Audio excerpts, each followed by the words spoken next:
Good morning friends. मैं engineer Dinesh Tripathi. दोस्तों, कल मैंने एक छोटा सा लेक्चर आपके सामने प्रस्तुत किया था जिसमें विषय था कि बच्चों में थिंकिंग प्रोसेस कैसे डेवलप की जाए। तो उसी कड़ी में थिंकिंग गेम्स की बात की गई थी। तो उसी क्रम में मैं आपको ये बताना चाह रहा हूँ कि जब आज से 50-60 साल पहले, 70 साल पहले का जो दौर था या उससे पहले, तो उस समय जो हमारी शिक्षा व्यवस्था थी, तो उस समय इतनी किताबें लेकर के लड़के जो है स्कूल नहीं जाया करते थे। वो हाथ में एक पटरी होती थी और एक इंक पॉट होता था जिसमें काले रंग की स्याही होती थी शायद, और एक सफ़ेद रंग का धागा होता था जिससे हम पटरी पे लकीरें बनाते थे। और पेन के रूप में एक नरकट पेड़ होता था, उसकी बांस जैसी, पतले बांस जैसी होती थी, उसको काट करके चाकू से पेन बनाई जाती थी। Something like that. It was very creative and very entertaining also. तो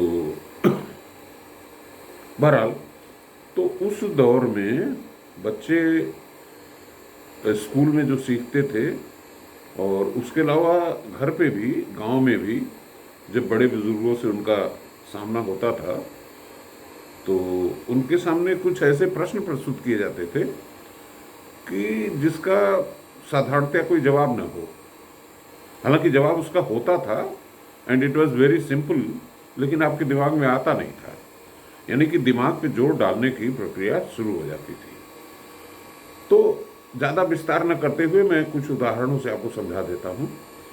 तो एक छोटा सा किस्सा है कि एक किसान था जो बुजुर्ग हो गया था, काफ़ी बूढ़ा था, और उसके यहाँ बैलों का व्यापार होता था। देखिए, उस समय खेती चूँकि बैलों से होती थी।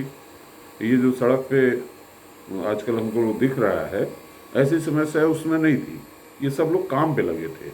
अभी इनको छोड़ दिया गया है बिना काम के, क्योंकि हम लोग बुलक पावर से जो है डीजल पावर पे आ गए हैं, और जल्दी ही हम लोग ग्लोबल वार्मिंग भी फेस करेंगे। 140 करोड़ से 200 करोड़ हो ही जाएंगे, और ये देश में पूरा पूरा धुआं भर जाएगा, जीने लायक नहीं रहेगा। तो खैर, तो किसान जो था वो 13 बैल खरीद करके पश्चिमी उत्तर प्रदेश या पंजाब से लौट रहा था, और जब घर पहुंचता है तो उसकी डेथ हो जाती है। उसके 2 बेटे होते हैं। बताइए कि इन 13 बैलों का बंटवारा, 2 बैलों का बंटवारा जो है 2 बच्चों में कैसे होगा, ये सवाल पूछा जाता था। तो कुछ लोग कहते थे कि भाई 6-6 बांट दीजिए बराबर, और एक जो बचता है उसको बेच करके पैसा आधा आधा बांट लेंगे।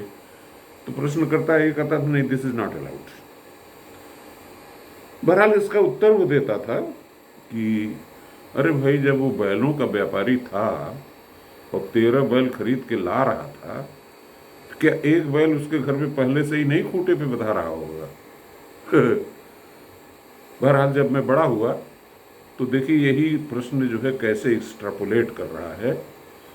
अब ये जो है प्रश्न पहुंच गया अरब कंट्री में। तो अब देखिए, एक चीज़ आप जान लीजिए कि मुस्लिम लॉ में क्या होता है कि प्रॉपर्टी का बंटवारा सभी लड़कों में बराबर बराबर नहीं होता, और कुछ अलग सिस्टम है।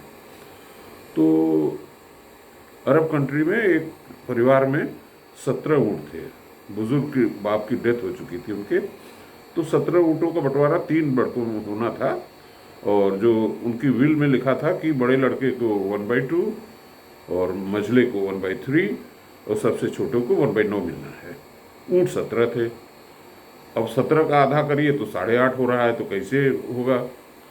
तो लोग आपस में लड़ झगड़ रहे थे कि हम इतना लेंगे, वो कह रहा था हम इतना लेंगे। तो उधर से काजी साहब गुजर रहे थे अपने ऊँट पे बैठ के। तो काजी साहब ने देखा कि बच्चों में ये झगड़ा क्या हो रहा है, तो रुक गए। वो बोले, भाई क्या बात है?